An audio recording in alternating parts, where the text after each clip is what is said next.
Hi everybody, it's your old pal Chuck, and I'm back with another review, and today we're taking a look at from the Transformers Beast Hunters line, Deluxe Class Smokescreen.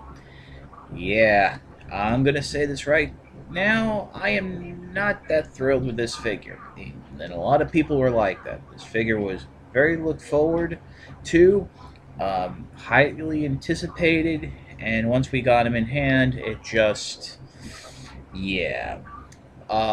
If you notice, I'm starting off in vehicle mode, and that's because getting him into robot mode is a lot easier than going from robot mode to vehicle mode. Very fiddly. Stuff just wants to scrape and not line up. But as you can see, he is a sports car of some sort. Uh, and I'm not sure how well this is coming off, but he's not bone white. He's actually a very light gray. I don't know how accurate that is to the show since his color scheme has changed, but he's got those blue stripes down the front, big yellow headlights, and the number 38 on each side. He does roll quite nicely, which if you take a look at the underside and very flat, that's actually very nice, but a lot of robot kibble. Being part of the Beast Hunters line, he does have little accessories. First, you have this very soft, malleable blue metallic plastic guard. It slips on the front just like so. It's held in place when you hook it around the lights. And if you come in, there's actually tabs that can plug it into the doors.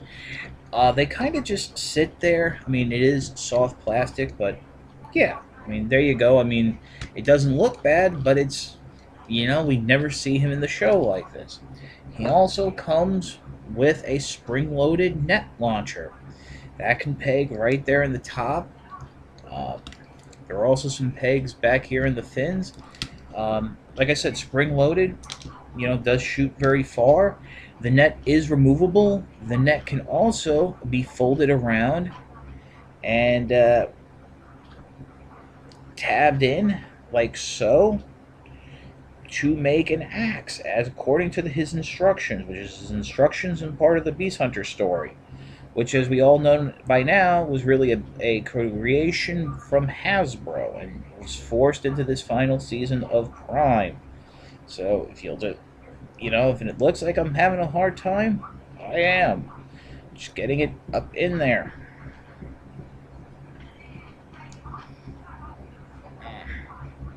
Once you get one end in, it's the other end, and again, this soft plastic, you got to be careful. You don't want to tear it or anything, but you kind of get the basic idea. This is what it's going to look like. We'll see more of that in robot mode, so I'm just going to put everything together, put that off to the side, remove the armor, and that's it. So let's get to transformation.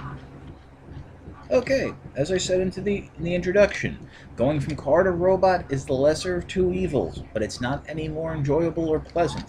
First, we're going to come in through the front here and basically unhook the front, I guess would be the hood of the car, from the base, and then just go ahead and swivel out those arms, and then if they didn't already, you just want to detach the hood from the side panels here, flip those back, and if you can see, they start to overlap each other. And then what you want to do is try, without killing yourself, to go in. You may just want to start moving stuff around and separate doors, separate the arm, basically separate everything from the rear, bring that around, loosen it up a little, and then separate the arms, and then that's actually going to just fold out in an explosion of robot parts. And You know, if you see me moving stuff back and forth, that's just really to keep stuff out of the way. Um, yeah. So you want to end up with the wheels facing towards what was the front of the car. Um, go around, uh, adjust the camera. Basically, his head was like this. There's really only one way to flip it, and that's backwards. Go ahead, bring the chest plate up. Actually, you know what? Before you do that, make your life easy. There's tabs here on the side, and that's going to peg into one of the sockets on the wheels. So you just rotate a wheel into position, and then go ahead and plug the fake chest plate into place. These are the shoulder pads. You want to keep them up. And then for his, hands, you just bring the shoulders up, and then just start. Oh, you can pop stuff off. I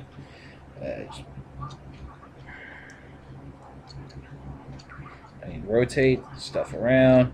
I mean, those, I'll tell you right now, these front hood and roof panels are going to be in the way. So just flatten them down. Rotate things around. Disassemble things. Like I said, this is not a pleasant transformation. This is not something that's enjoyable.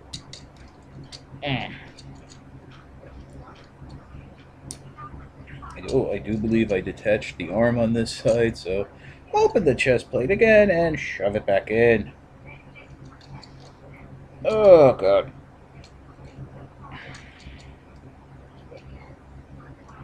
There we go. And back in.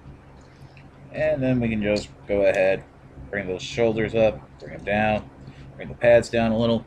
You basically have his upper torso transformed.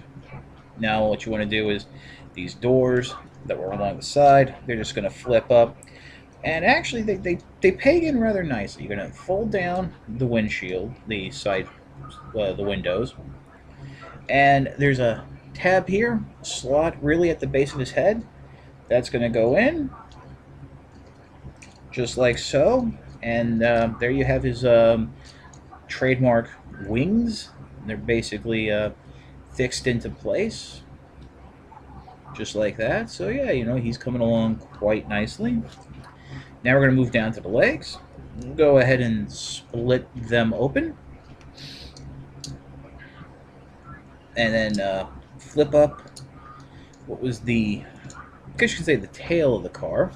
Go ahead, flip down what will be the feet. And then come in on the side and flip around what will be his knee pads, covering that'll fill in that gap. And it'll peg into a slot on the inside of the leg, like so. And then go ahead and give everything a nice rotation, just like that. And for better or worse, I do believe this is Smokescreen in robot mode. I figured I'd give you a nice little close-up look at Smokescreen's head. It's not exactly painted accurately. It is on a limited ball joint. There is some light piping. That is very nice for his eyes. But yeah, just moving down. Here you see that fake chest piece that's supposed to be the front of the car. Carries basically the same color motif. You have some red striping going down the arms, and red and blue striping on the front of the legs. One thing I should mention is that he is incredibly, not floppy, but the joints aren't as tight as I prefer. For articulation, it is, he does have the joints, but they're not wonderful.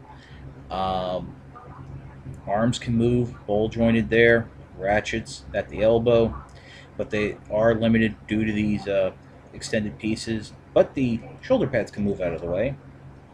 The wings are basically fixed where they are. Ball jointed hips. Swivel at the upper leg, very deep knee bend, and you have some articulation in his massive feet. Uh, yeah, like I said, I mean, I've heard some people who basically this figure is a complete and total floppy mess and have had to go ahead and do repairs on it. Okay, I went ahead and added his beast armor, namely because to try and do it on camera is insane, because this thing is insane to get on. But basically, yeah, this is how it's supposed to go. There are some tabs here in the front that are supposed to peg in. They don't. It basically just pegs into some tabs here on the side. And I'm going to go ahead and unpeg it because this looks silly. I mean, this is, you know, I just keep that in the packaging. Um, Here is his weapon, and I did go ahead and fold down the net for the axe. It can be held in his hand, and yeah, it's basically, you know, an axe-based weapon. Well, it's a missile-launching gun, but I guess this is how he's supposed to swing it as an axe. Uh, can I recommend Smokescreen? No. Unfortunately, I cannot. If you got the Cyberverse version, you have a better figure. As of right now, there are 3 versions of that. There's the one that came with the Jet, that's in his blue and yellow Season 3 accurate colors, that is based on the Alternator's design. There is the original version. There is the repaint, slight remold into Prowl. And then there are now 2 other versions coming. There will be a Target exclusive and a 2-pack that it will be done in his classic G1 colors. And then the whole mode's getting repainted into Blue Streak. So you have 4 or 5 options of getting the Cyberverse figure, which is light years better than this Deluxe. He is fiddly. He, is sometimes hard to pose because of loose joints. If you can get the Arms Micron version, which is basically the knockout mold with a new head and a new tail section, you might enjoy that a little bit better. But, yeah. I mean, there's a deluxe version coming that's going to be done up as Prowl. I don't know if I'll be getting that now because, well, if it's the same thing as this, it's not a fun mold. So, yeah. This is not a fun Transformer. So, it's your old pal Chuck for Smokescreen. We will see you next time.